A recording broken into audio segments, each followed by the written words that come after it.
The Dyatlov Pass Incident, Russia, 1959. Based on a chilling real-life mystery. In the winter of 1959, 9 young hikers vanished in the snowy wilderness of the Ural Mountains in Soviet Russia. They were skilled, trained, prepared. And yet what happened to them remains one of the most terrifying mysteries in modern history. Their leader was Igor Dyatlov, a confident, experienced mountaineer. He and his group were on a mission to reach Mount Oterten, a remote peak known to the native Mansi people as "Don't Go There." It took weeks before anyone noticed they were missing. When the rescue team arrived, what they found was horrifying. The hikers' tent was discovered torn wide open from the inside. Their boots, jackets, and equipment were untouched. But the hikers were gone. They had run into the sub-zero night, barefoot, half-dressed, panicked. Their footprints led into the forest.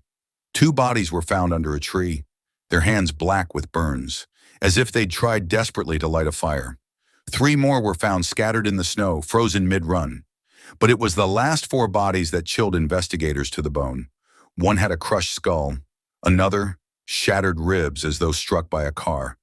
And a woman named Lyudmila was missing her tongue, her eyes, and part of her face. There were no external wounds, no blood, just impossible internal trauma. Even stranger, traces of radiation were found on some of their clothes. Not enough to kill, but enough to raise questions that have never been answered.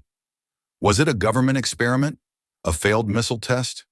Something not human? In their final journal entry, one sentence stood out. "From now on, we know that snowmen exist. To this day, we don't know why they fled into the dark, or what they saw before they died. But something terrifying, drove 9 strong, experienced hikers into madness, silence, and death."